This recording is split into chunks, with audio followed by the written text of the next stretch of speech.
Excellent stuff. So good evening and welcome to the Environment Advisory Group. I'm Councillor Stuart Gawley. Excuse me. I'm the portfolio holder for Environment and Highways and chairman of the Environment Advisory Group. So the members this evening joining me are Councillors Nick Carter, Callan Culver, Joanne Stewart, Martha Vickers, and possibly Paul Kander, Jeff Mays, and Tony Vickers. We've got apologies from Councillor Richard Sumner, and Councillor Joanne Stewart is subbing for him. Did we have one other? Oh, Councillor Dennis Bennyworth as well sent his apologies. So in terms of the officers we have with us tonight to guide us through this evening, we have Kofi Adu-Gyamfi, Service Lead for Climate Change, John Winstanley, Service Director for Environment, Daniel Warren, Waste Manager, Emily Ashton-Jelly is our Principal Environment Delivery Officer, and we've got Thomas Radbourne, who's the Clerk, and Ben Ryan, who is our Zoom host for this evening. We have a couple of guests joining us this evening from Solar. Is it Solar UK? Apologies.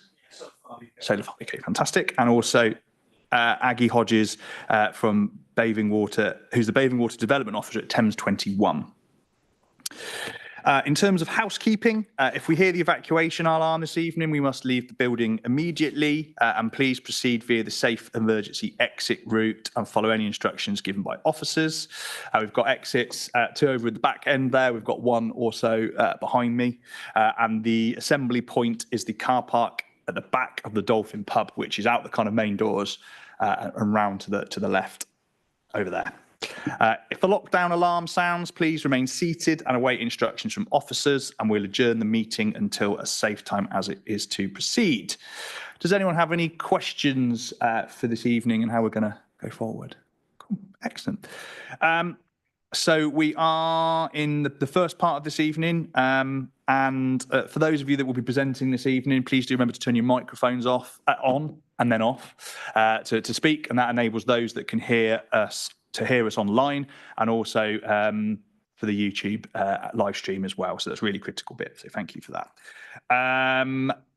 Cool, excellent. So if there are no questions, we'll move into item 1, which I've already covered, actually. I was a bit ahead of myself, a bit too efficient this evening. It makes a change. Yeah, apologies, sorry, just to confirm. Thank you, Chairman. As previously mentioned, we have apologies from Councillors Dennis Bennyworth and Richard Sumner. Excellent, marvellous, thank you very much. And item 2 is the minutes of the previous EAG open forum, which was held on the 27th of January. Has anyone had a chance to look at these and everyone happy with them or any concerns? Cool. I'm happy to propose from the chair. Does anyone want to second? Councillor Culver. And then just a quick vote. All those in favour? Marvellous. Anyone against? And any abstentions? I'll abstain because I wasn't there. Thank you very much. Okay, cool. I'll just sign those quickly.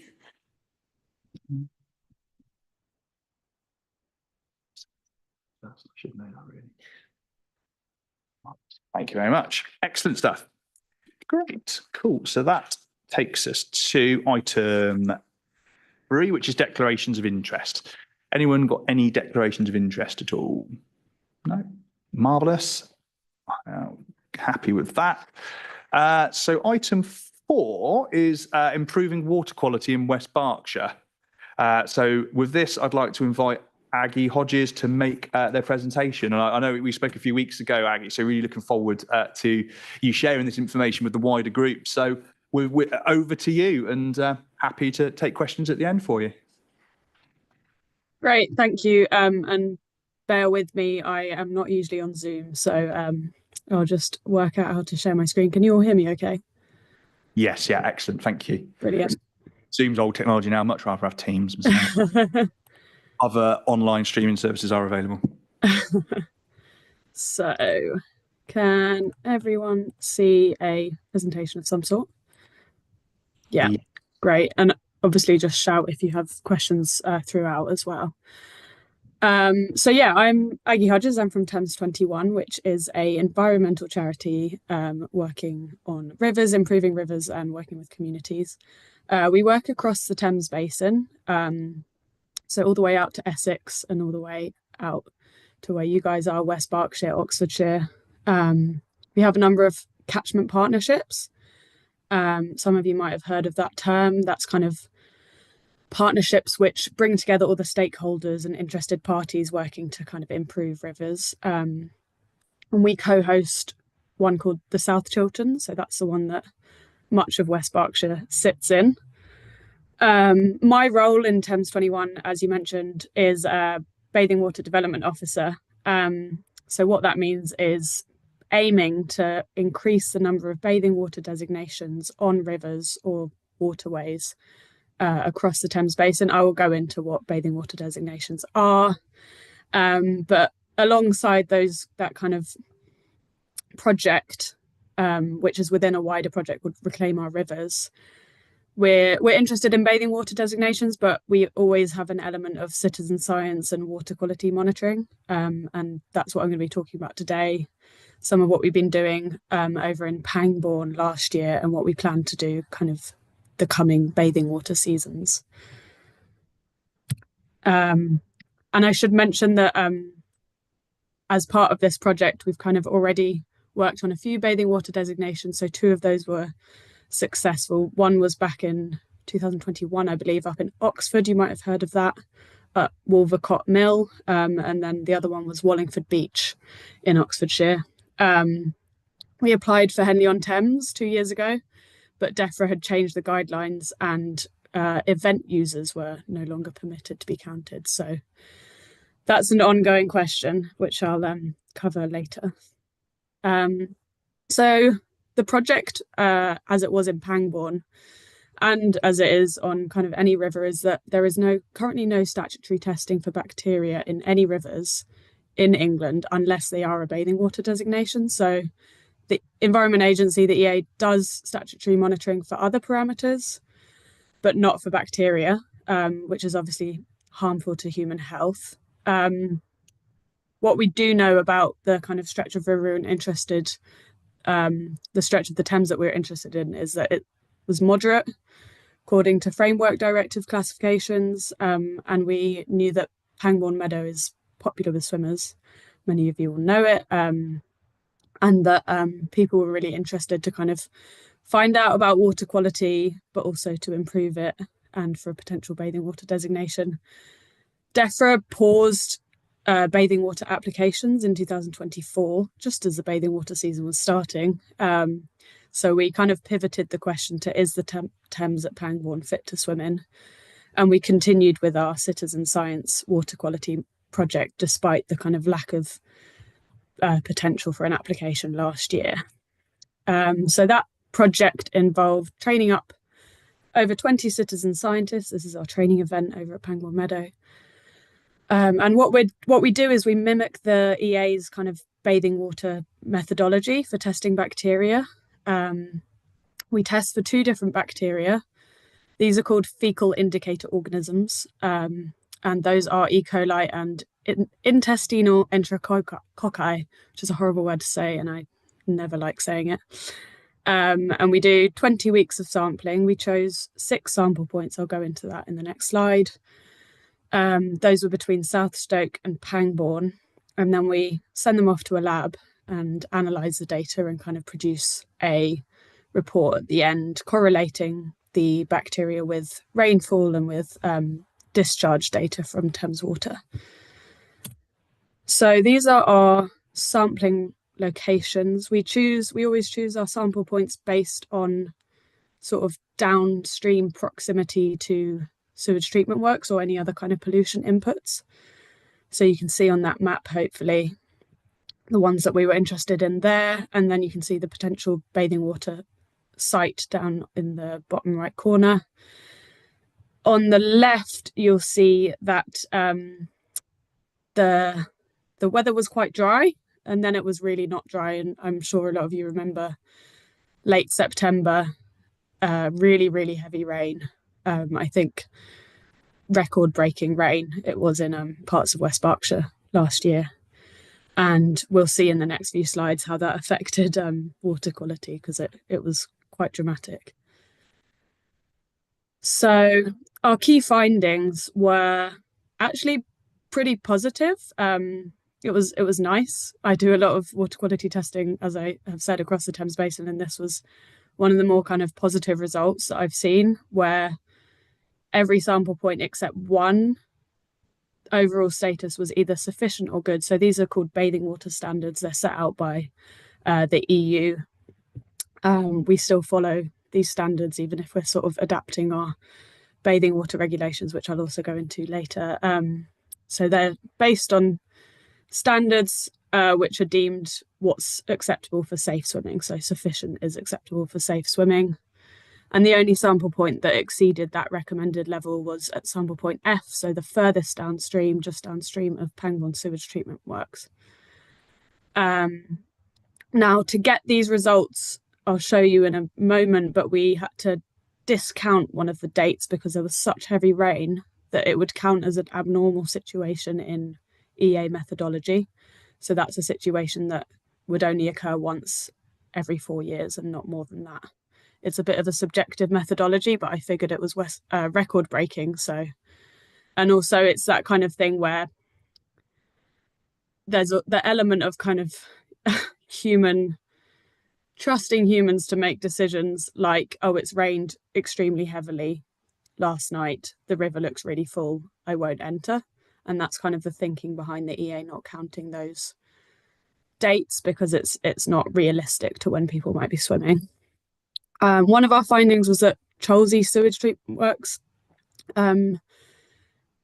reacted very badly, basically, to heavy rainfall, negatively impacting water quality at our furthest upstream sewage treatment, furthest upstream sample point. Apologies. However, most of the stretch of the Thames appears to be less impacted by bacterial pollution than sites upstream.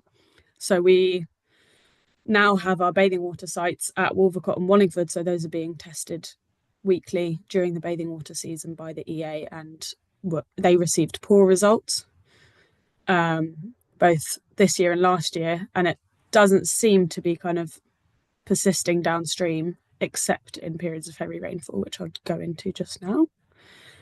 So this was our furthest upstream sample point. If you can see it, have a look at the numbers on that left y-axis and how different they are within the two graphs. So that's on the left, there is when I don't include the heavy rainfall sample date, and on the right is when you do include it. And you can see it's sort of a bit hard to make out because the rainfall actually completely correlates with the bacteria, the E. coli spike, but it's a dramatic increase there on the 24th of September. In the 72 hours preceding that sampling, Cholsey sewage treatment works discharged for 30.25 hours. So I would say that correlates quite nicely with that spike. Cholsey sewage treatment works is just under 5k upstream of this sample point. But otherwise, this sample point, as you can see, was really quite performing really well. It was good water quality for much of the season. So then we have sample point B, slightly further downstream. This was slightly less negatively affected by the rainfall and presumably by the sewage treatment work discharge. One thing that we're looking into, and we've been working with someone from UKCEH, and it's very unknown at the moment in terms of the kind of science on it, is how bacteria persists and transports in different river environments. It's obviously a lot of different elements that go into that and that you have to kind of measure for, lots of variables. And so we've fed this data to this person who's made a model, and it's taking data from all across the country, and hopefully we'll kind of learn why you get situations like this, where whatever was happening in the river conditions at this point, the bacteria didn't persist as badly. This sample point, not much to say. It was, pretty good water quality until that final date. Same here, a few spikes. Sample point E, which is in Pangbourne. Once again, a few spikes here, not not very clear where these spikes are coming from. It could be that there's asset failures. More investigations needed basically to find out these kind of smaller spikes. They don't correlate to any discharges or any Thames Water's stated discharges. And then sample point F, which was the only one that was not sufficient, with levels of IE, enterococci, higher than E. coli, which is not normal. I've kind of been trying to look into the reasons why. It could be that it's coming from Pangbourne sewage treatment works, but Pangbourne, according to Thames Water's EDM data, it didn't discharge throughout this bathing season. So once again, kind of more investigation would help kind of understand the cause of why this sample point tended to perform a bit worse than the other ones. Which leads me to the recommendations that we came across. So I wrote a report, which I'll share at the end of this. It'll be in the links with the presentation slides. And these were the recommendations that came from these results. Mainly that kind of, as with all data, more data is better. So yeah, repeated investigation would really help, especially as you saw, it was a very kind of dry season with then huge spikes. What we didn't see was kind of normal levels of rainfall and how these sample points react to that. So fingers crossed for a more kind of reasonable summer, with perhaps less extreme rainfall, but with climate change, you never know what you're going to get. Investigations at Wolvercott, so our bathing water designation up in Oxford, show that you can get really different water quality patterns across different seasons. So that's just reason to kind of continue monitoring.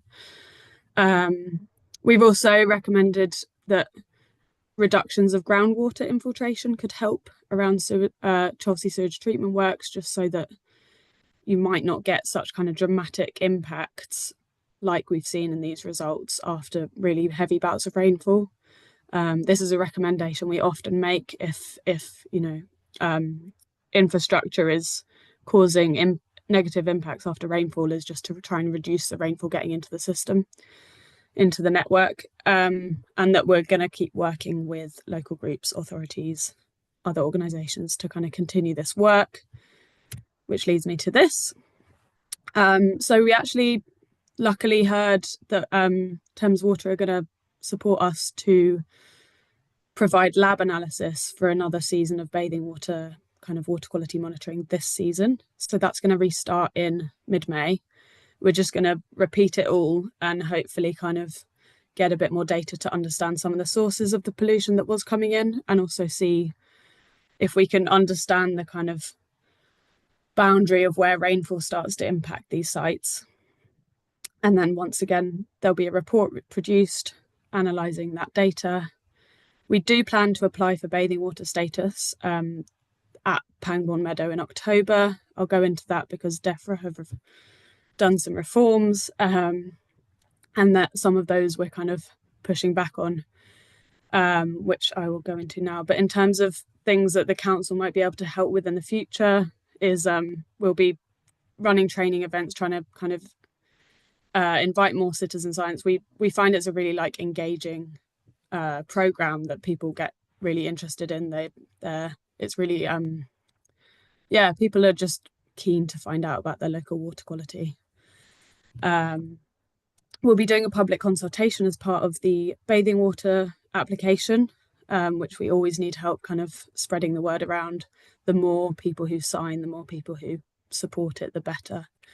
And we're kind of trying to work on how to kind of push back against some of DEFRA's reforms that we think could negatively impact river and water quality and access to swimming across the Thames Basin. And yeah, I'll go into that just now. So I don't know how many of you will have heard, DEFRA did a consultation on bathing water regulations late last year. They announced the kind of results of this consultation a few weeks ago, I think now.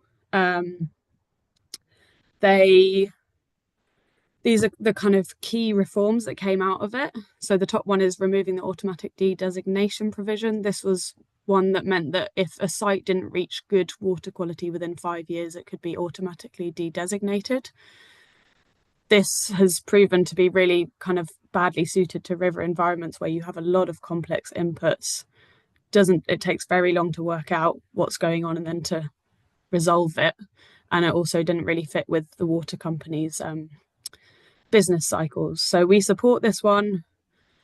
The second reform is to include a feasibility study, which means that a site would need to show that it could be at least sufficient as a criterion before it could even apply, or that it isn't too expensive to fix. We were pretty against this one, given that a lot of especially urban river sites would never kind of reach sufficient, and it would take a lot. And there's a lot of complex kind of inputs to pollution, and yet there's a lot of need, especially with climate change bringing hotter summers. So this was one that, for instance, if we repeated this last year's summer, Pangbourne Meadow would probably pass this test. However, if it was a rainier summer, it might not, because it would have to kind of prove that the investigations wouldn't be too complex and expensive. And then the final one is to extend the monitoring season. So it was kind of acknowledged that people swim outside of May to September and people are using the river around then. So yeah, as I said, we're kind of compiling a bit of a list of councillors and MPs who are supportive of bathing waters on rivers and on waterways within the Thames Basin, just kind of hopefully proving to DEFRA that, we'd like them to designate more, not less, so that people can swim.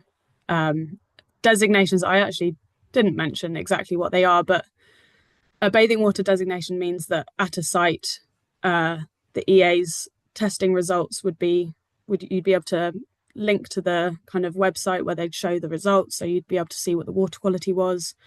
And if it's found to be poor or less than sufficient, then there are obligations on the water company to improve and on the EA to investigate.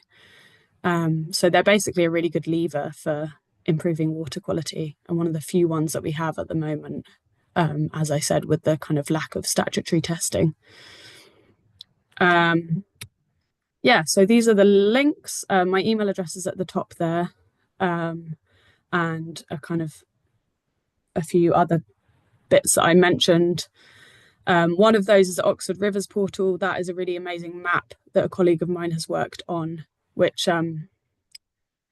will show all the kind of water quality results across the Thames Basin, basically, that I've been talking about.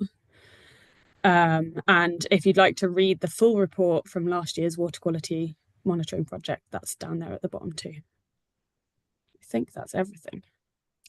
I will stop sharing. Well, thank you very much, Aggie, for the presentation. I think it's a very topical one, given the recent publication of the most recent kind of sewage discharge figures into our rivers and waterways. So it's ever more important. So thank you for that. Any questions from the floor? Councillor Culver. Thank you, Chairman. Thank you very much for that, Aggie. Very interesting. I am actually a flood warden for Pang Valley Flood Forum, so maybe I should have made that a declaration of interest this time. I'm quite interested. I know when we had our annual scrutiny meeting with Thames Water and the Environment Agency back in October, the question was asked whether it was possible for citizen science results to be submitted to the Environment Agency and logged on their systems. Is that definitely the case now? Because it seems that all of the work that you guys are doing and other people are doing to test the water ought to be going into that central database. As far as I know, no. As far as I know, they don't kind of count that as official data, but that may have changed very recently, and I've not been made aware. But that's something we've been pushing for a long time, and it's also something that is unclear in that feasibility study I mentioned. It's very unclear whether they would count citizen science data, because if they don't, it obviously pushes back the process of application by a long time. We don't know any of these details. They've just kind of mentioned that they will introduce a study, but nothing about who they'll consult, how long it will take, which parameters they'll look at. So, but yeah, I completely agreed. and it's something that we're definitely trying to work with them to improve on. Yeah, we probably need to work on that then, because that is something that they said at scrutiny. So it'd be quite good, say in October when we talk to them again, if we could have a progress report on that. Because if you guys are doing all this work, it seems a shame to not have that definitely registered. Makes sense to raise it again if Yeah. we can add that to the action log to remind us collectively. Yeah, thank you, Chairman. And another quick question. Are we working with ARC and with the flood forums? Are you sharing what you're doing with them as well and getting them to work with you? My colleague Sarah, who couldn't make it, is the Catchment Partnership co-host for the South Chilterns, and I think she works quite closely with them. So I can check in with her this week and double check that is being shared across. She's kind of the link for those kind of relationships. Thank you. Thank you. Councillor Tony Vickers. Hi, yeah, very interesting, Aggie. I saw you had the Mend the Gap logo up on your slides. I should have declared an interest too, as I'm involved with the North Wessex Downs, which is benefiting from a number of projects under the Mend the Gap scheme. My question on that was, how much longer do you think you need, and have you got funding going to continue to finish this project through Mend the Gap? So they funded last year's project, which was really helpful because that meant that we could do private kind of lab analysis because Thames Water that year wasn't offering it. This year we've managed to get that Thames Water lab analysis, like I said, which is really helpful, and they're kind of used to working with river water, which does actually really help.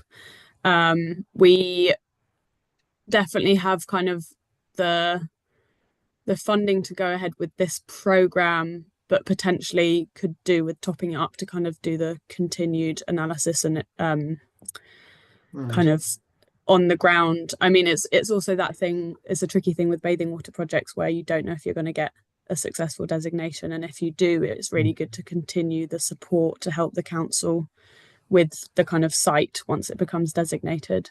So yeah. So basically by training up citizen scientists, you're making the project, the ongoing work, more sustainable in a sense, because you've got those people capable of doing it without your training and supervision. Is that right?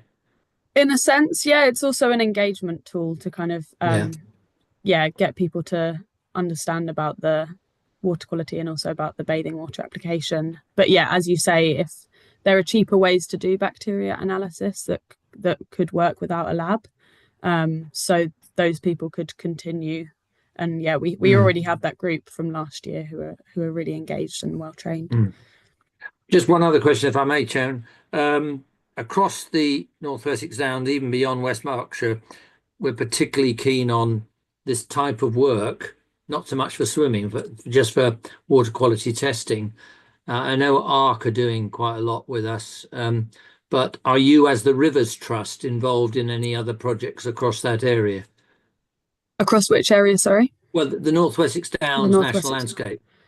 Which, that would be a question for Sarah. Somebody else. I'll link you to, I can send through Sarah's email address. That would be really helpful if you've got a contact at the right level, maybe that the team at the office at North Wessex Downs are already in contact with you, but I do know they're in contact with ARC. I'm not sure about any Rivers Trust connection, so that'd be useful. Thanks very much. Thank you. Councillor Kander. Hi, everyone. Hi, Aggie. Thanks for that. It was a good presentation. I guess, first of all, I'm assuming and I'm hoping we'll get a copy of the slides, because I think that would be most interesting for us, and indeed also to be able to read the report and to have the reference points. The waterworks, I think it was Cholsey, was it? Or somewhere where, depending on the level of rain, it can have a significant impact. Yeah.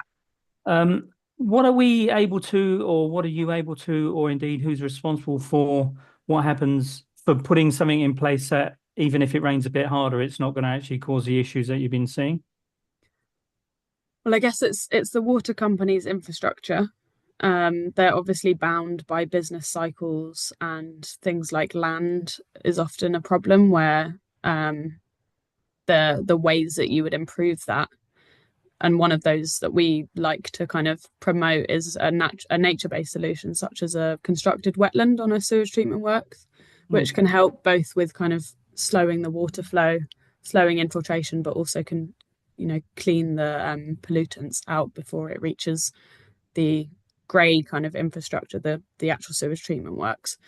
But those they take up land, they take up space, they can be somewhat expensive, less expensive than some of those traditional methods. They're much more common in other countries, which are kind of publicly, they advertise that they're doing constructed wetlands for sewage treatment works. They do exist in the UK, but they're not kind of shouted about. I think the thing in this case to say is that it would really help. I think once we have that second season of data, we can hopefully basically kind of get a bit more evidence to show that it is Cholsey sewage treatment works, and see whether it's definitely having that impact, and what level of rain. There is an aspect that, in that level of heavy rain, there will be some pollution entering the river, and in places like Germany and Austria, they have a lot of bathing water designations. They have very good water quality. And swimmers, swimming in city centres. But even there, my colleague spoke to some kind of counsellors and swimmers, and they just said, we just still don't swim when it's heavy rain. It's a fast flowing river. We still kind of listen to the river and kind of use logic. However, this level of impact, as you can see, it's really dramatic. So yeah, I think hopefully this second kind of monitoring season will help add some detail to the results, and then the council is able to put pressure on the EA and the water company. We've had that happen in Redbridge. We've been monitoring on the River Roding, where some really poor water quality results were found, and the council wrote an open letter based on those results. So there's a few options. Thanks for that. And one last question. In terms of the citizen scientists, I've seen this technique used in other industries and technology. They use it in the mobile industry, and they call it crowdsourcing. Is there a minimum amount of people that you need in order for those the test results to be applicable or statistically significant, or however it works? A minimum number of people for what? Sorry, which? The private people that you've got taking samples for you. Yeah. I can't remember what you called them now. The citizen scientists. They're just, we like to train as many people as possible so that it's kind of spreading the workload. Yeah. Otherwise we're asking a lot of our citizen scientists, so we kind of want to spread it out so it's actually manageable in people's days. But apart from that, any number of people can do it. You often get a few really keen people who sign up loads anyway. But no, it's, any number, the more the merrier, probably. Thank you. Thank you very much. Councillor Carter. Oh, thank you very much. I don't know if it's related to what Councillor Culver was just saying, but on the working with the Action for River Kennet, and this is potentially a stupid question, I'll just warn you, does the testing that they do for whether it's okay for fish have any bearing on the testing you do? I mean, is it in any way helpful, and vice versa? I don't know whether that's what Councillor Culver meant or not, but it was in the back of my mind anyway, so I've asked it. I guess the more information, the better. In terms of the report that I produced last year, I kind of kept it to the main body of the River Thames. If I had the time and capacity to kind of do a wider report, you could start to take in more tributaries and, things like the Pang, and then those other parameters where there is other really good citizen science data, as you say, as well as some statutory data. It will have an effect, but in this instance, we are more focusing just on those bacteria levels and human health, which the way that you measure kind of harms to ecological health is slightly different, but you assume that both kind of pollutants would be. Does that make sense? For human health, you monitor bacteria, you assume it's probably not great for the ecological health for there to be bacteria. for ecological health, you monitor things like phosphates and ammonia, but that's also not great for human health. It's just that those are the parameters that we use to kind of set the standards. Okay, yeah, thank you very much. Yes, great. Marvellous. Thank you very much. Any final questions before we? John, Mr. Winstanley.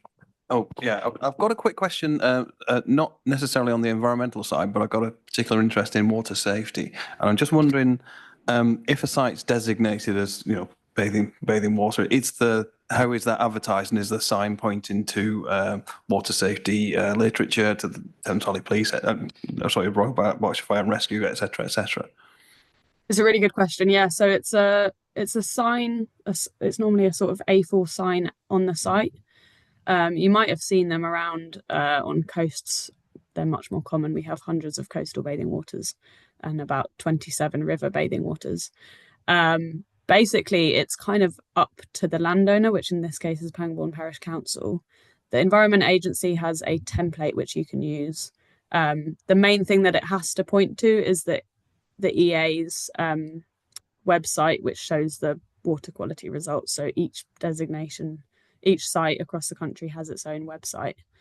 But other than that, you can add other links as you wish. So we often advise, in Wallingford, we've advised the council there to kind of point towards some really good outdoor swimming safety websites. You could also have a council website QR code. It's kind of up to the site, but we always kind of advise that the more swimming safety information, the better, because it's obviously not just about water quality. There's other dangers. No, thanks. That's really useful, because I've got a particular issue at Pangbourne Meadows, which you're probably aware of, jumping from the bridge, etc. Yes, and it's a chance to kind of have that information there if you want it. Yeah. Thanks very much. Marvellous. Councillor Culver. Thank you, Chairman. Another question from me. Bearing in mind with the lead local flood authority and places like Cholsey, you'll obviously be dealing with Oxfordshire County Council as lead local authority there. What one thing could those two councils do to help you? If there was one thing that would be most useful, what would it be? Oh, it's a great question. One thing that the two councils could do,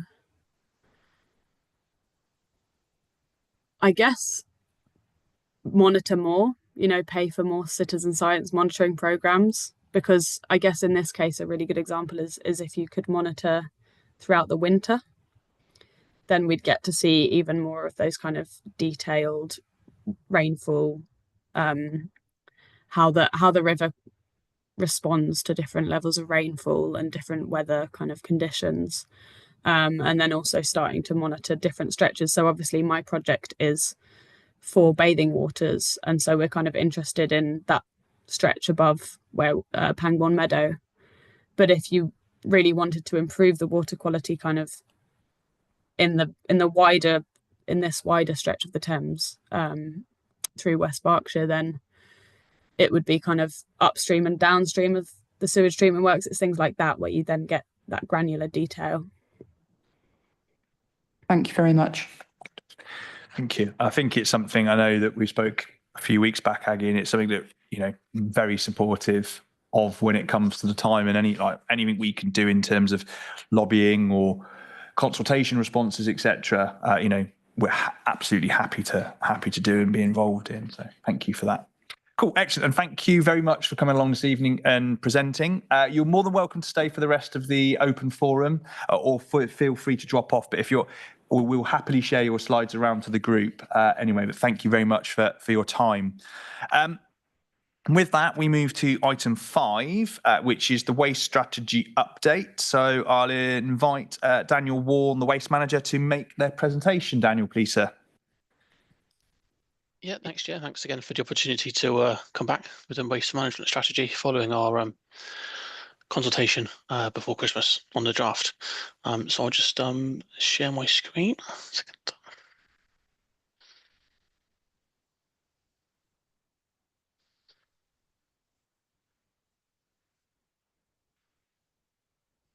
Okay. So I hope you can all see that okay? Yep, all good. Yep, great, thank you. So we're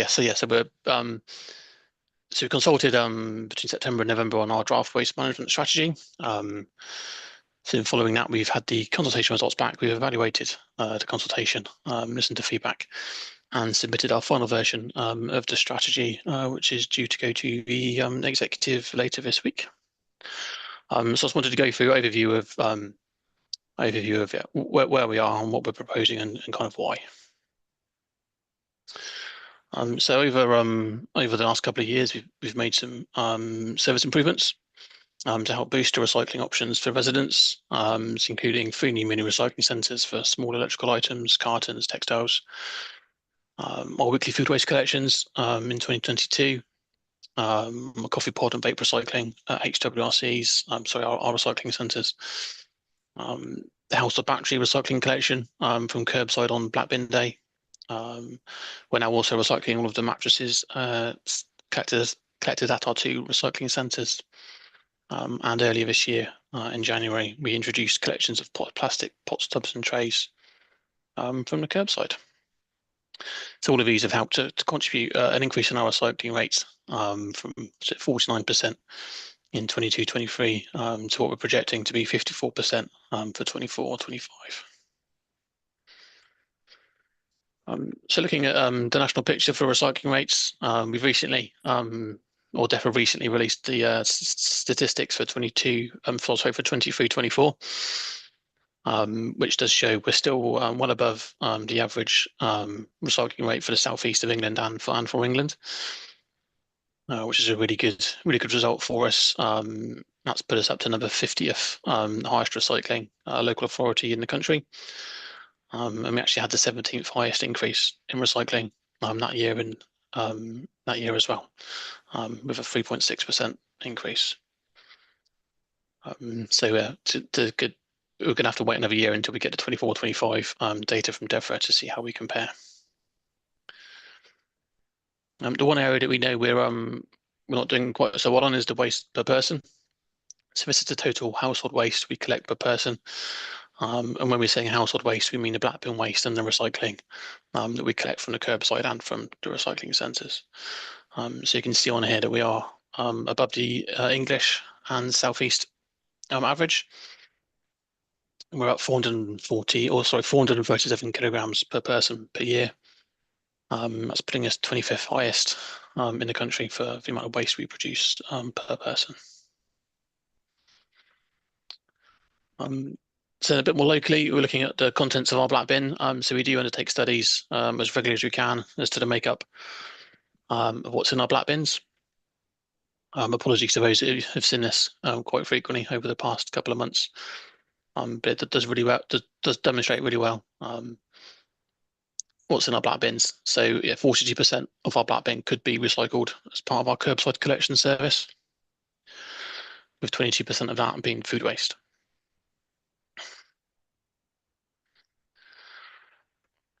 So this slide, I know it contains quite a lot of information, so I apologise. I'll try to explain it as best as I can.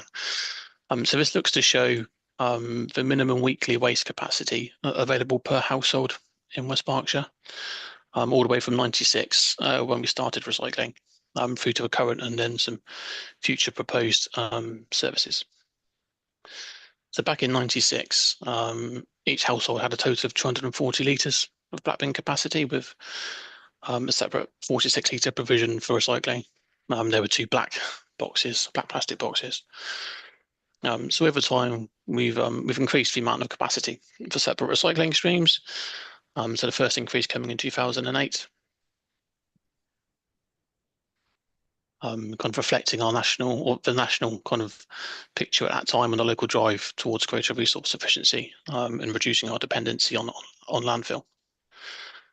In 2011, we reduced the refuse capacity by half to 120 litres. That's when the black bin collections went from weekly to once every 2 weeks. And at the same time, we introduced fortnightly garden and mixed food waste collections. In coming to 2022, we added separate weekly food waste to further encourage recycling. And then in 2024, we added the battery collections on Black Bin Day. So, I mean, refuse capacity remained pretty consistent from 2011 to today. but the total capacity available for recycling has grown, and we don't restrict the amount of recycling boxes and bags residents can have. They can any resident who received a curbside service can request more boxes and bags for us, and are currently provided free of charge. So looking towards the proposed sort of free weekly collection, so with additional recycling, with additional recycling, while sort of general refuse reduces to 80 litres per week, the overall weekly capacity does remain quite high compared to 1996. If our recycling service is being fully utilised and extra bags and boxes are being used. So ultimately, our aim is to drive up recycling rates and reduce the amount of general waste produced, to ensure our system remains sort of environmentally and operationally sustainable, and helping to protect us from the increasing costs that we expect from the emissions trading scheme in 2028. So in terms of the development of the strategy, the previous strategy did end in 2022. That strategy was adopted in 2001 when our recycling rate was 11.4%. So we've, with the help of Eunomia Research and Consultancy, who we appointed to help with the development and the consultation of our strategy, taking into all of the UK legislation changes that are impending, that are listed on the screen there. We've worked through the timeline, and we're now at the last sort of internal governance stage here before we hope to adopt the final waste strategy in the coming week. So our new waste strategy sets out a vision for a cleaner, greener and district, focusing on reducing waste and increasing recycling, as well as engaging better with the community, innovation and better environmental responsibility. A couple of areas that I'd pick out were the strategy's ambitions to increase our recycling rate to 60%, looking to significantly reduce the amount of single-use plastic that's used within the council's own operations, including plans to review the potential for collecting a wider range of waste types for recycling for householders, as well as looking to engage, taking more closely with residents to promote waste reduction and increase awareness about recycling. So I mentioned we held a consultation back before Christmas. It's over 6 weeks. We had over 5,000 responses. We had assistance from Eunomia in developing the questions for the consultation, looking to draw on their experience of undertaking similar work across the country. I'm just going to overview 4 questions, though I won't go through all 50 odd questions that we asked. But 52% thought our ambitions for the strategy were about right. Looking over to the question on the next side of the slide, 48% of people said they wouldn't be able to cope, or the household wouldn't be able to cope when their non-recyclable waste went free weekly. But the remaining 52% said that they might be able to cope with a reduction to Blackburn frequencies with some support. The other 2 sort of questions that relate more to the free weekly proposal was how full Blackburns were on collection day. This was asked before we introduced pot stubs and trays, but at that stage, about 48% of respondents had some spare capacity within their black bins. And then finally, on this, 71% of people who answered the survey disagreed that free weekly collections would help increase recycling and reduce waste. So if you do want some more information on the consultation, there is a summary and a full answer document on the Council's consultation hub webpage. So a bit more detail on free weekly refuse collections. Just want to make it really clear that it's not going to affect households that share bins. It's not going to change the frequency of collections for food waste and recycling or garden waste. I've listed a number of councils on there who are either currently planned or exploring free weekly refuse collections as well. So from the councils that currently provide the service and the ones that we've spoken to, they've all seen a decrease in waste production and they've all seen an increase in recycling rate. And I think the main driver for us, if this change is accepted and adopted, is to make sure that we get in the right waste in the right bin. And the graphic of the black bin with 42% of that being able to be recycled to the curbside is a big driver behind that, as well as looking to reduce our financial impacts from the emissions trading scheme. We're looking to improve our effectiveness and efficiency for extended producer responsibility. So this is just demonstrating at the moment that we, West Berkshire, provide more capacity for refuse than all the other Berkshire authorities. So it's 120 litres per week. And with our proposal to move to a 3 weekly, that would see our standard weekly capacity for households reduced to 80 litres per week, which is still higher than the other councils we've spoken to who have gone 3 weekly, and still keep us a little bit higher than Reading, who offer a 2 weekly collection.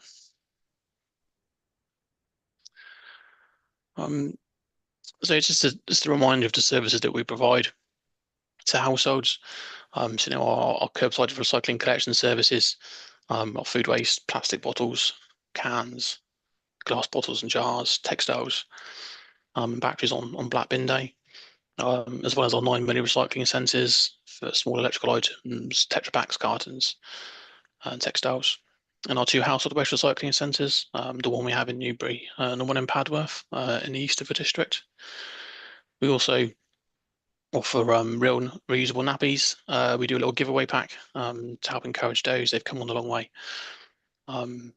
since the days of white sheets and safety bins. So we give out free packs to new parents who want those. We also offer a bulky collection service for residents who have larger items they can't get to the recycling centres themselves. They can kind of club together with neighbours if they can't get to the 5 items that we can collect per collection. And we also look to signpost people to local charities at the Community Furniture Project. Another great community assets like the Repair Cafe and charity shops, as well as promoting Love Food Hate Waste as much as we can to help reduce the food waste in the first place. So if all households are doing all of these things and they still struggle with bin capacity, they can talk to us. We're here to offer advice to see how they can recycle and reduce or repair more. So if they are struggling with bin capacity, they do come talk to us. The little graph at the bottom, step 1 to step 5, is trying to demonstrate, that we, if you're reducing and reusing and you're recycling, come speak to us for advice. And if you're still struggling and you meet our criteria, we can provide extra capacity, bigger or more space within the black bin for people, and that won't change as we look to change the frequency of black bin collections. And finally, we're aware communication is vital with any change and anything that we do. Just a couple of examples on there as to what we'll look at issuing to people if and when the proposal is accepted. So I hope that was useful, and I'm happy to take any questions from anybody. Well, thank you, Daniel, for that. That's much appreciated and a good update. I think just very quickly, a few kind of comments from me before I take questions. I think first off, thank you to all those that took part in the consultation. I think it was significantly well used with plenty of good data and feedback and comments and concerns that we've been able to listen to and really help shape the future of what we want to try and achieve. I think I'll call out the not so much of elephant in the room anymore, and that's around the collection frequency. I think it's fair to say that we're not an outlier anymore. This is the kind of direction travel across a lot of local authorities, and some are even looking at 4 weekly collections. So we aren't an outlier at all. And I will just re-emphasise Daniel's point around support and advice for any members of the public that are concerned, and I'm sure there will be. Please do speak to us if and when this change happens. We are here to help. We want to make sure that things are progressed successfully if adopted. So please do come and speak for that support and advice. And with that, I will take questions. And Councillor Stewart, I've got your hand up first, so we'll go with you if that's okay, please. Yeah, thank you, Daniel. So I'm not normally here, so there may be things that have been discussed in previous meetings that I'm not aware of, so forgive me if I'm going over old ground. clearly the 3 weekly collections thing is one of those things that everyone's got on their minds, and what that might feel like, and realistically in a household, or what would that mean? I wonder whether, Daniel, you have any data from other authorities who are already doing a 3 weekly, or perhaps have a lower litre capacity per household, whether there's data with regards to fly tipping levels and litter, because that's one of the things that when people talk about this type of initiative, you often hear them say, oh, well, fly tipping is going to go up, and I'm particularly keen on litter because it's something that I like to try and improve in my area. So just wondered what your thoughts are on that. Yeah, thanks, Councillor Stewart. Yeah, we really appreciate your efforts with litter picking in the community around Towhurst. And yeah, you're a great asset around there. Thank you. In terms of litter, this is a difficult one. There's no obligation for local councils to report the levels of litter nationally, so it's really hard for us to draw upon that. But with fly tipping, that is reported nationally. We did have a look at this. We have seen with East Devon, Bracknell, and I can't remember the other council I looked at, they've actually seen a reduction in fly tipping in the year before introducing 3 weekly and the current year. So they haven't seen an increase in fly tipping, which is encouraging. And in ourselves anyway, at the moment, we've also seen a reduction in fly tipping compared to the previous year, which is kind of bucking the national trend. Yeah, okay, brilliant. One other question, if I can. Plastic pots, tubs and trays recycling. I love it. I stand in my kitchen going, what colour's this? Can we put this in? Can we not? I'm just interested to know if you have any sort of anecdotal feedback or any data about how it's going. So are people understanding what they can recycle curbside in that respect, or do we still need some more education? Yeah, no, thank you. Yeah, as far as I'm aware, it was going really well. I mean, Veolia will be first to knock on our door to say the product's not very good. If it wasn't. So we do keep in regular contact with them. We're happy with it. We have ourselves as a team conducted a small survey over the last couple of weeks, which we're just sort of compiling the results for. That was a participation survey, which we were also just marking out if there was any contamination within the recycling bin. So we'll have a better idea of that locally in the next sort of week or so. But in terms of education, more education will always be good, regardless of what's going on. So we'll continue to push that. But overall, from our side of it, it's going rather well. Going well, brilliant. Thank you. Just quickly to come back on the litter topic, and I'll share the example Kofi shared at Scrutiny a few weeks ago, because I actually walked past said litter bin site yesterday, if it's the one that I think it is. I think there was a litter bin that was constantly overflowing in Newbury, if it's probably is that one. And I remember thinking, oh my Lord, I used to just live reporting it whenever I used to walk the boys into town. And I think we took it away in the end, probably about 3 years ago. And walked past it again yesterday, no litter bin and not a single scrap of litter. So I think these things do have, I think you used the word unintended consequences, Kofi, and I think this is exactly it, right? That litter has found itself somewhere else and it's now not blowing around Northcroft. So I think these things do have a habit of kind of solving themselves and having those unintended consequences. So yeah, I think it's a good point to raise. I mean, that's just a bit of anecdotal evidence that I've seen and continue to see, actually. So very quickly, Councillor Martha Vickers, you were the first one. Thank you. I was just sort of following up on the anxiety about the 3 weekly bin collection, which is obviously shown in the figures there, although it's sort of almost like 50-50, I suppose, in a sense, isn't it? Or maybe just a little bit. I was just wondering, going back to the business about what other authorities have experienced, and we had, I'm looking at you rather than Daniel, because you're here and Daniel's over there, but it's really a question for Daniel, isn't it? You've got figures from other authorities, or you've got some information there in your slides. Do you know whether their experience and when they did the consultation was similar to ours? That there was this quite a high level of anxiety, but that maybe people did do what we hope they will do and discover more ways of using the stuff that they normally put in their black bins, sort of making the most of the recycling. And sort of following on from that, it's a bit overwhelming, the increased recycling that we've got. I can't really keep up with it. In fact, I've only just discovered that we can recycle batteries. I'm not quite sure how I do that, so maybe Daniel can tell me that. And also, you mentioned love food, hate waste, and that used to be, and there were some things we used to do that we don't seem to be doing so much of, from what I can see. We used to have training, and I remember doing the training to be a love food, hate waste sort of promoter and going and doing little talks, so community groups and things. I wonder if we still do that, and how, because that's what we want to do, isn't it? We want people to understand how to not have so much waste, not just which bin to put it in. And are we still doing as much on that campaign?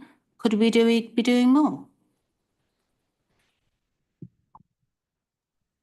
Yeah, great. Thanks, Councillor Vickers. Hopefully, I'll if I do forget something, do remind me, please, when I answer.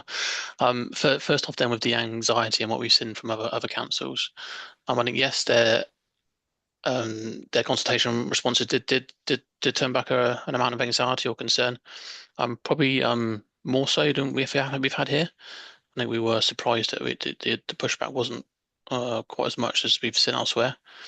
But from speaking to them, we know it's going to be difficult and challenging for the first couple of months, but after time it does work out in the end. So stick with it was a comment we got quite frequently from other councils we've spoken to. And in terms of batteries, yes, so you can recycle household batteries. So it's your AAAs, your AA's, or your watch batteries.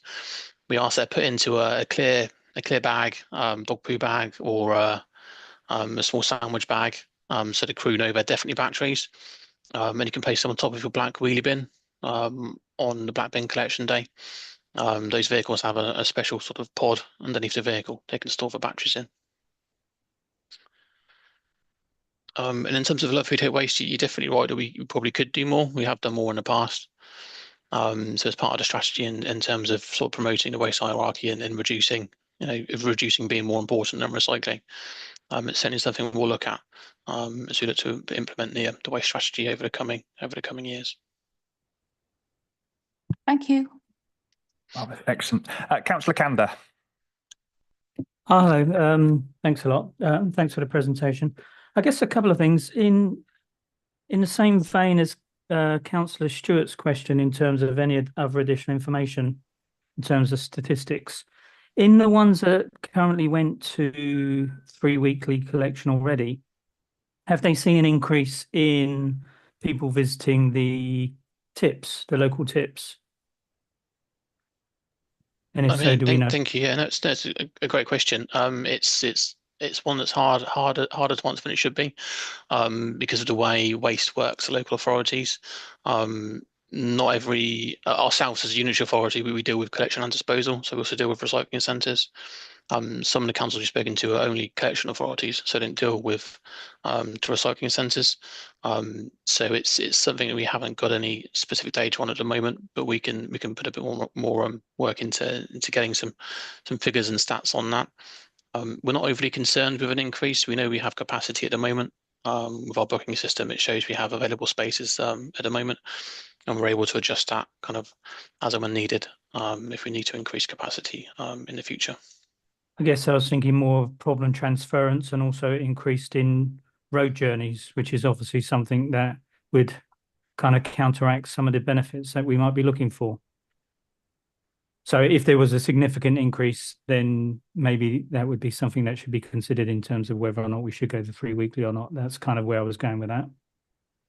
I guess in addition, I was just, because there's stats, lies, damn lies, and statistics, right? So one of the things I'm concerned about in terms of the questionnaires that were done, is that actually on one of your slides, it shows that over 71% of people would experience having at least 3/4 of the bin full, if not completely full or overfull. Now, obviously, what we're hoping is that recycling will reduce that, but if it doesn't, and then they don't qualify, then what are their options? If they don't qualify for a bigger bin, basically.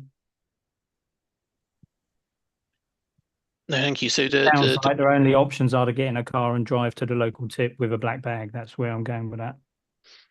yeah, we'd obviously we'd encourage, or we talk to them. We can visit and we can try to give them some advice on how they can try to reduce the waste. And if they are recycling everything, they can recycle. But we are aware of instances when that's been the case. We've been to a property, they are recycling all they can, and then we do provide them with extra capacity. I would imagine in that instance, if they are recycling everything that you can recycle, that we would provide that household with extra capacity. Okay, thank you. I think it's really important as well that we remember we tackle this case by case, and Daniel articulated there well that, officers will go out, work with residents to really check that. And, we're not here to leave waste lying around on the streets, right? That's not our aim, and it's not our desire to do that. So we will absolutely work with residents if they're doing everything they can, and there is an absolute need for sure. So no, thank you for that question. Who did I have next? Councillor Tony Vickers this time, please.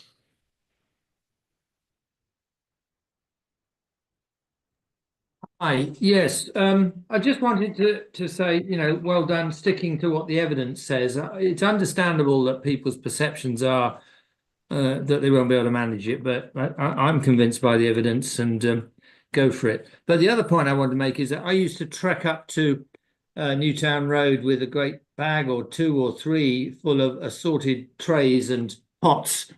And it's so nice now to just tip each bag into my green green sack. I'm sure this is going to increase the amount of recycling significantly, because who's going to bother? I mean, I only live a mile away and I work from home, but the average person with a busy life is not going to go and trek with those pots. So it took a long time having the trial, but I'm sure it'll be worth it. That's all I want to say. Thank you. No, it is a great addition. I think that takes us up to somewhere near 9 streams that can be collected at the curbside of recycling or waste streams. I think that's a fantastic testament to the work the team has done. And long may it continue. Councillor Carter. Hi there. Yeah, thanks very much, Daniel. I'll make a couple of comments. I think the consultation, the 48%, 52. I think my concern with it is that the 52% that are theoretically okay with the 3 weekly bin, of those, of course, some of those are the people who need help, which might be a bigger bin, might be explaining. So I think we probably can't say, it's kind of good, I suppose, that 48% of people are sort of cool with it. I think we just have to be a little bit mindful that obviously a lot of people are concerned.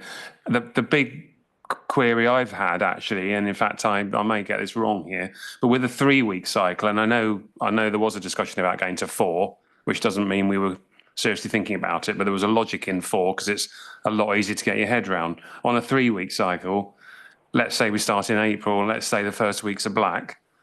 You go black, green, nothing, black and green, nothing, green. And that's if you start with a black. So I'm wondering whether we're going to do something that, because I know everyone can look in on the website and say, what do I do tomorrow? And it'll tell you both, nothing, one of them, the other one.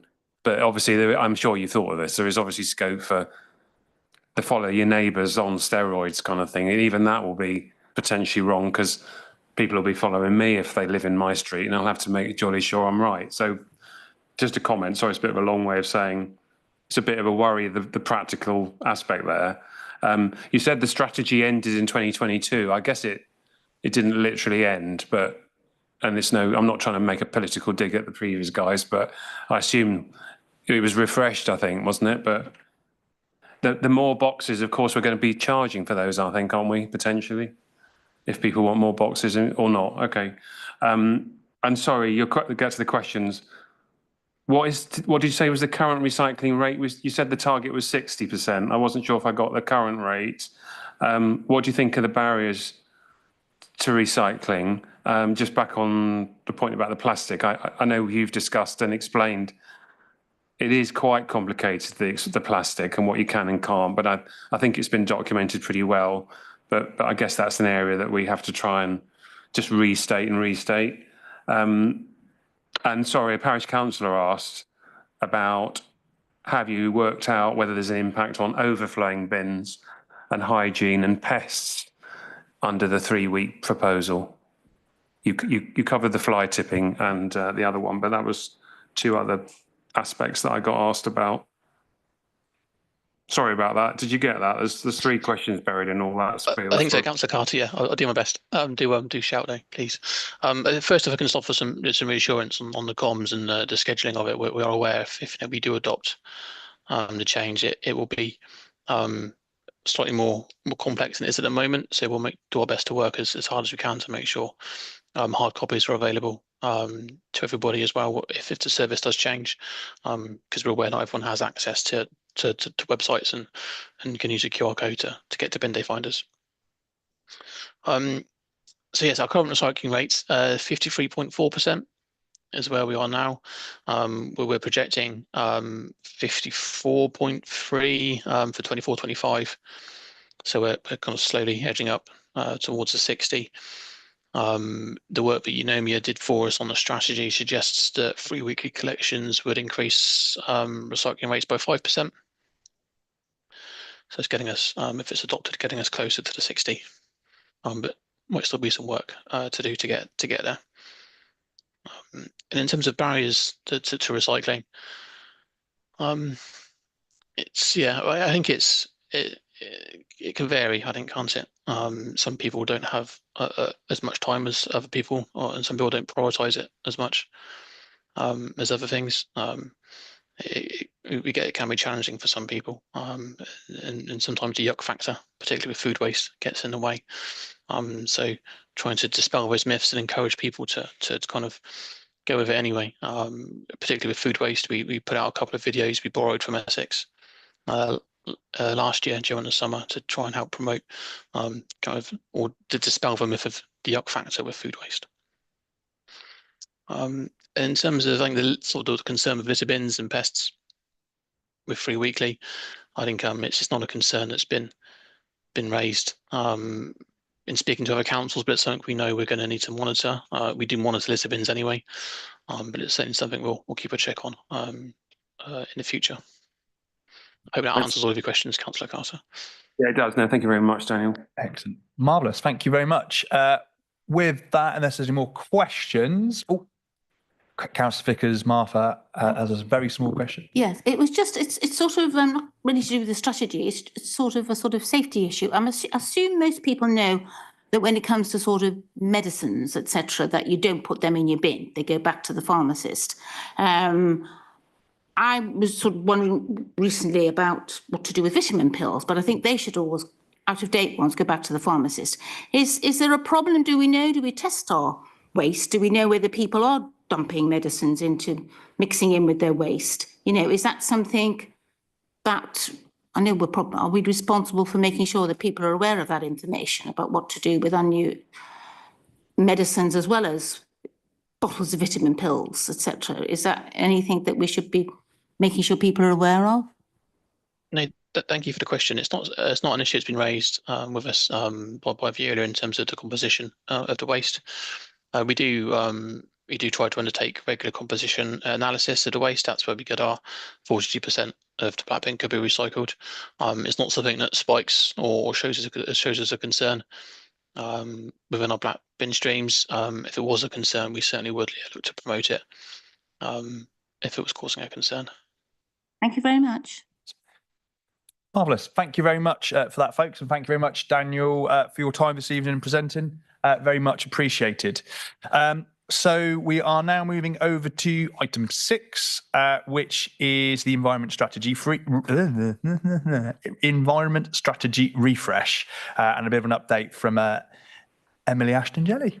Over to you. Thank you very much. Thank you, Chair. And for those of you who don't know me, my name is Emily Ashton-Jelly. I'm standing in for Jenny Graham this evening, and I'm one of the team leaders within Jenny's team. So thank you for the slide. So we are halfway point in terms of time with our delivery of the environment strategy.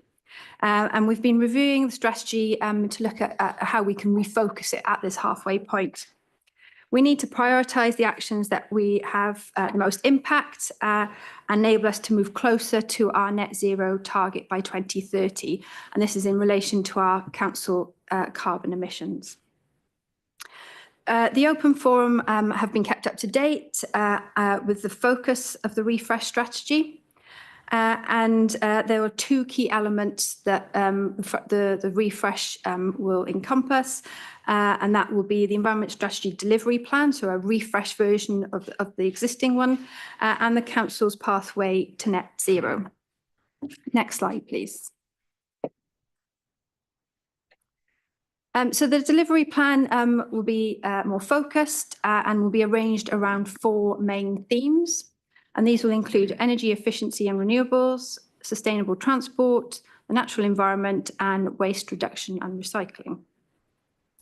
The delivery plan recognises that there are 5 common threads across these themes, and these describe the key outcomes and the way in which we will approach and deliver against those 4 themes.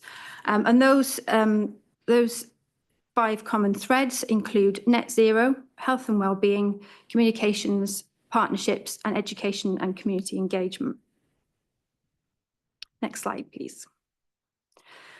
So the Council has an ambition to achieve net zero carbon for its activities by 2030, and the refresh strategy considers how we are currently doing on that journey and where the projects we have to we've been busy planning and will take us over the next few years. So we've devised a pathway to net zero to help us focus that and map that pathway. To our knowledge, we're not aware of any other councils who are plotting their journey in this way. We're doing this in a graph form and we're hoping that it will be beneficial to us as an authority. Next slide, please. So this outlines our current position on our pathway to net zero. So as you can see, this data is based, almost up-to-date data is 23-24. And the figures show a 22% reduction on the baseline. Our projects and actions need to tackle an additional 9,026 tonnes of CO2 equivalent that remains to make further progress towards achieving our net zero target by 2030. Next slide, please. So there are a number of projects with measurable carbon savings which we are impacting our pathway to net zero. And these include things like the food waste vehicles running on HVO, solar PV on some of our sites, working with our partners such as Veolia on installing solar PV at the Padworth Waste and Recycling Centre, and also increasing the percentage of council fleet vehicles that are ULEV. As well as this, we're also investigating and taking forward carbon sequestration, so carbon offsetting activities. So this would include carbon sequestration used on West Berkshire Council owned green spaces and also the Graiseley Solar Farm. So how these projects will influence our pathway to net zero will be included in the Environment Strategy Refresh. And this report is due to go to the Executive on the 22nd of May of this year. Next slide, please.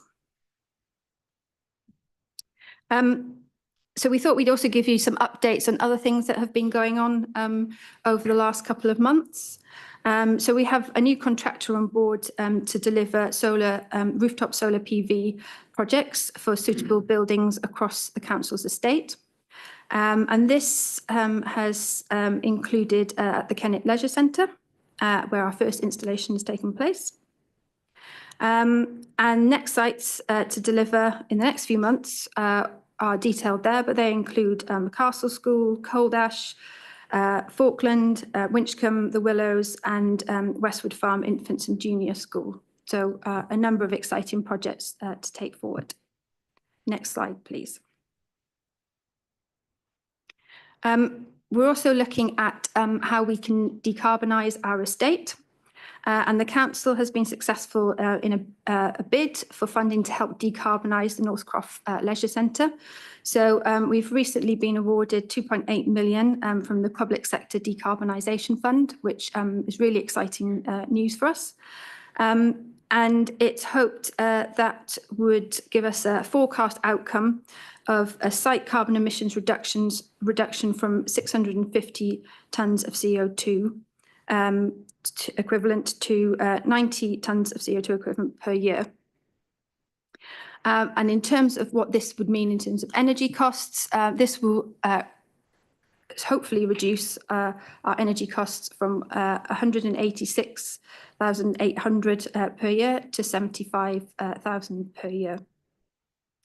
In terms of what the council is doing to support this, the council will be contributing approximately £425,000 to the project, and it's due to be delivered by the end of 2026-27. Next slide, please. Other things that are coming up is the local transport plan 4, which is made up of a strategy and action plan and is currently out for consultation and is planned to be reported to the council for approval in July. So this is a second stage of consultation following some initial gathering of views in 2023. And the 4 priorities for the plan are creating places for people, providing sustainable access for all, decarbonising transport, and also supporting sustainable growth across the district. So if you haven't seen the consultation as of yet, we're encouraging you to look out for the consultation and engage with it. And more information will be available on the consultation hub on our website. So please go and have a look at that. Next slide, please. We're also making very good progress with the delivery of our EV charge points at various different sites. And the council website details information of where these charge points are located. And for broader charge points locations, you can visit the Zap Map webpage. So some recent delivered locations include Shaw House, and you can see a picture of the team there where it was installed. So that's a great addition to such an old historic building. Also the Kennet Centre, Northbrook Street multi-storey car park in Newbury, and also Hungerford Station car park. We also have some up-and-coming sites for delivery, which include Thiel Village main car park, and also, once again, the Kennet Leisure Centre in Thatcham. There's also, if you are a owner of an EV car, and you're looking for information about how you can charge at home, there's some more information on our website about the Turbocharge service that you can buy into, which is about installing a safe wire across our pathways. So yeah, please visit the council website for a bit more information on that. Next slide, please. So if you are looking to get involved in some of the exciting activities that are going on across the district over the next month, just a bit of a shout out to the Greenfest, which is taking place on the 5th of April at St Bart's School. And the council will be attending that along with many other organisations from across the district. And then also there's the Greenham Common 25th anniversary celebration on the 8th of April. Next slide, please. So to keep up to date with all the exciting things that are going on, you can visit the Green Hub webpage, which is kept up to date. And then also you can sign up to our monthly newsletter. One went out today, so there's some interesting information on that, including some of the events that are happening over the next month. You also have access to our environment blog, and you can contact us on the email address on the screen, environment@westberks.gov.uk, if you have any queries or questions. And also you can engage in forums, so such as this, the Environment Advisory Group, Open Forum, and also the Town and Parish Climate Forum as well, if you are a town or parish council. And that's it. Marvellous. Thank you very much for that, Emily. Much appreciated. I think there's some fantastic stuff going on there. I think the leisure centres are a great example to call out because, they're one of the biggest contributors to our carbon emissions across our council estate. So it's great to have these two exciting projects there kind of working their way through. And I'm really looking forward to, obviously, Kennett's kind of pretty much there. And then also the Northcroft decarbonisation is going to be great. And I'm really looking forward to seeing those go. But it's a huge step forward on both of those. So really very good. So thank you for that. And I do love the Shaw EV because it's just crazy that you've got this Tudor mansion and then some EV chargers in the car park. It's like a proper clash of decade, well, not even decades, really, it's centuries. So it is a great site and I love seeing that picture. So thank you for sharing those. And have we got any questions? Councillor Culver first, and I'll come to you. Thank you very much. And thank you for that update. Much appreciated. Regarding the Parish and Town Climate Forum, have we seen an increase in engagement with that forum over time? Do we know how many parishes and town councils are involved? And then the second question is, bearing in mind in the next 2 or 3 years, we're going to be merging with some other councils under local government reorganisation. Are we doing some work around whether or not our ambitions are similar to those of South Oxfordshire and Vale of White Horse councils, and how we're going to make sure that we align the ambitions of all 3 of those councils? Thank you. Thank you, Councillor Culver. I'm going to refer, in terms of the Town and Parish Forum, I'm going to refer you to my colleague Joe, who helps chair that, to give you an up-to-date answer.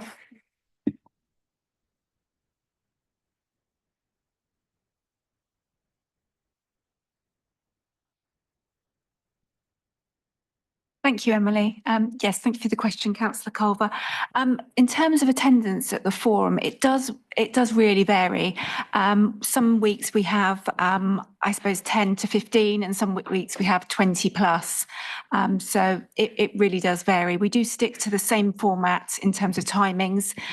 So it's always 12:30 to 1:30 to try and coincide with people's lunch breaks. We do really well advertise the dates ahead of time and who we've got coming to speak. So we do everything we can to encourage attendance. And we also take requests for presentations as well. Thank you, Joe. And in terms of local government reorganisation and other authorities' ambitions, obviously that's all quite new, but it's certainly something that we would like to look at and make sure that we understand other people's approaches and targets. I think on that one as well, it's quite difficult because obviously they deliver different services in that area and measured by 2 separate councils. So it does have some challenges, but I think both councils, from my knowledge and certainly the work that I've done to look at them, have those net zero ambitions. And I think that, we can really collectively, if obviously it's a big if, right, that that potential reorganisation happens, that we can really support and deliver with our knowledge as a unitary and really help across that patch. But very much from what I've seen and what I've read, but all very much lined up in the same direction as us, for sure. Obviously, if we go east, potentially, it also, again, very lined up and very very focused on delivering a net zero approach. So I think it's definitely there, whichever way it falls. But as kind of Emily mentioned, there's still a lot up in the air, right? And I think there's big ifs to come. But I think for me, certainly my perspective is we need to continue to deliver as West Berkshire until we're told not to deliver as West Berkshire, and we have a real opportunity as officers and members to really drive that change and continue to drive that change on our doorstep, and really have that impact locally. And hopefully we can go in and be, wherever we end up, and be, the most advanced, most most experienced in delivering on our agenda. So that's certainly my aim. We'll keep delivering as West Berks until we're told not to. Thank you, Chairman. Yeah, I think it's really important that we do look at that, because at scrutiny we were talking about local government reorganisation, and there's a lot of the responses where we don't know yet. But I think if we can get one step ahead of ourselves, so not only in terms of net zero, which I think most councils are focused on now, but also the timescale for getting there. And I know initially we said our ambition was to become net zero as a district, and then we changed that to as a council. So I'm just wondering how that aligns with the other councils as well. But yeah, thank you for your answers. Councillor Martha Vickers. Thank you, Chair. Yes, I'm looking at that. When Emily said, 2030 seems so close, doesn't it really? And I thought, oh my God, it's the graph and we've got a long way to go. But then you mentioned all those projects, and if they come along, I think that sounds quite exciting. Particularly interested in the leisure centre one. I'm interested because that's just quite close to where I live, and I'll be interested to see how that develops. So, yeah, I mean, there's a lot going on there. So hopefully that is achievable. I was also going to mention the parish forum as well, which I do try to attend when I can. And I think it's a really useful forum, and it always seems to be quite well attended to me. And I know that the parish council that I attend regularly, Shoreham Donington, there is a parish councillor that attends the forum, and he always reports back. So I can see how useful it is, that it's a connection. I think Pat in the back row, you usually attend, don't you, for Hungerford? Do you want to, can I ask her, Pat, if she wants to say anything? Is that all right for me to ask her? Yeah? Yeah, absolutely. Yes, and actually I was going to make that point because I was going to make the point, first of all, that as one of the organisers of Greenfest, I just want to thank the council for their support with Greenfest. And actually, it was your early support that gave myself and my team members the confidence to actually go ahead with Greenfest, because at the start we didn't really know. So thank you for that. And I think the reason that we approached the council is because of my involvement with this forum and also with the Town and Parish Climate Forum, because it was a way for me to start to engage with the local authority. I go to as many of the parish forums as I can.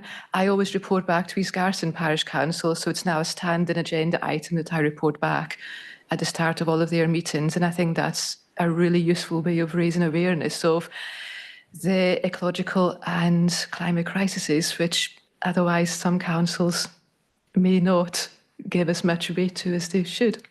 Thank you. Thank you. Councillor Carter and then Councillor Stewart. Oh, thank you very much. Yes, thanks a lot for that presentation. I particularly like to see those projects on emission cutting. Just a couple of points. Correct me if I'm wrong, the EV charge points that we put in don't help our carbon zero, do they? Because unless we're using them to charge, unless I've misunderstood, because the public using them doesn't help us, does it? Not us as a council, but as a district, it obviously. Yeah, okay, yeah. And by the way, just to say, Jenny did say the West Berks owned car park on Western Road, Mortimer, should be in scope as well. I'm only nervous that it's not on the list, but that might just be that we ran out of room on the slide. Okay, fine. I will check back. That's all right. Yeah, I just on the Graiseley solar farm. Although partly my concern has been the fact it's on agricultural land and the payback of the project looks terrible. I'm mostly concerned that offset, I understand, is meant to be the last resort. So I kind of wonder why that was ever proposed as a good idea. That I think it goes back a few years, that one. Oh, thanks, John. Yeah, I'm not sure what you've seen on the payback. The payback is between 11 and 12 years, which is payback's very good. Yeah, so yeah, just to put that one right. It is on agricultural land. It's on fairly low quality agricultural land. I think in terms of the classifications, which is why you got planning permission. So it's there is a balance to be had between food security and fuel security, I suppose. But given the fact that the agricultural land wasn't particularly good quality, it won that argument on balance. Okay. Sorry, the point about the offset generally being, my understanding is it's the last resort offset. It is, but there is an opportunity with this that we can sleeve it to ourselves so that it's not offsetting it. It actually could be directly, we could be directly using that to power our functions. So I'm not looking at the power. So there is an option to do that, and that's something that we're investigating. Okay, well, thanks very much. Thank you. Councillor Stewart. Thank you. Thank you, Emily. A quite selfish question, really. I'm really pleased to see that the programme is progressing with the solar panels, because it feels like we've been waiting for that and waiting and waiting and waiting. And all the schools, so I've got 3 primary schools and 1 secondary school in my ward. And I just wondered what programme we have in terms of deciding which schools are next and who I can speak to about getting a bid in for mine. Thank you. So I will have to refer back to Jenny and come back to you on that one in terms of how our schools are selected. I'll take that away and ask. That there is funding attached to those at the moment, so that the funding has been spent, but we will apply for other additional grant funding, and John can answer. I can say that all the buildings were scoped initially to look at which had the best potential for solar panels to go on the roof based on, the available roof space, the angles, the sort of the direction of the sun, all that kind of stuff. So they were looked at in terms of which had the best potential, and that's why these ones are at the top of the list. And then there's a sort of a list that we scoped out. So Jenny will be able to provide you with the details of where your particular schools are on that list, Councillor Stewart. Lovely, thank you. Of course, they're not appropriate for every building, so or perhaps could be more tricky for some buildings than others. So I completely appreciate that. I remember it being a very long list when I looked at it. Yeah. It's a really good programme, and I'm really looking forward to getting it rolling now and tying it around, school holidays and making the most of that as we target those where we need to have different access arrangements, etc. So yeah, looking forward to that. Cool, marvellous. I think that is all of the questions in part 1. So in that case, we'll move on to item 7, and we'll come back. We're coming back again in part 2 to yourself, Emily, as well, aren't we? So in terms of item 7, any other business? Does anyone have any other business before we wrap up the open forum element? I do, and that is just to plug Greenfest again. If you are out there listening to this, to get back in the week, 5th of April, and that is unbelievably, that is this Saturday. I have absolutely no idea where that came from. 10:30 till 3 o'clock at St Bart's School in Newbury. It'd be fantastic to get as many of you along as possible, so please do come along and visit. Councillor Tony Vickers, you've got some AOB, one assumes. Yes, I'm getting to be a bit of a bore pushing the North Wessex Downs, but we do have our public consultation on the 5-year management plan that was launched on the 19th of March, runs to the 30th of April. Pat knows all about it because she's like me on the councillor partners, but I'm chairing the steering group that wants to see lots of responses come in from the public. This is the only public consultation, and it's a once in 5-year thing. And it's a huge part of our district and very important as we face climate change and ecological emergencies. So please read. You just have to Google North Wessex Downs 2025 consultation, and away you go. Cheers. Thanks very much for that. Thank you very much. Thank you very much. Excellent. Right. With that, we will move to exclude the press and public. The recommendation is that members of the press and public be excluded from the meeting during consideration of the following items, as it's likely there will be disclosure of exempt information of the description contained in paragraphs of Schedule 12A of the Local Government Act 1972, specified in brackets in the heading of each item. Section 10 of Part 10 of the consultation constitution, refers to this. So I'm happy to propose, if we've got a seconder, Councillor Martha Vickers. Thank you. All those in favour of excluding press and public? Yes. Thank you very much. With that passes. So we'll thank you very much to those online that have watched this evening. cancel the live stream, please.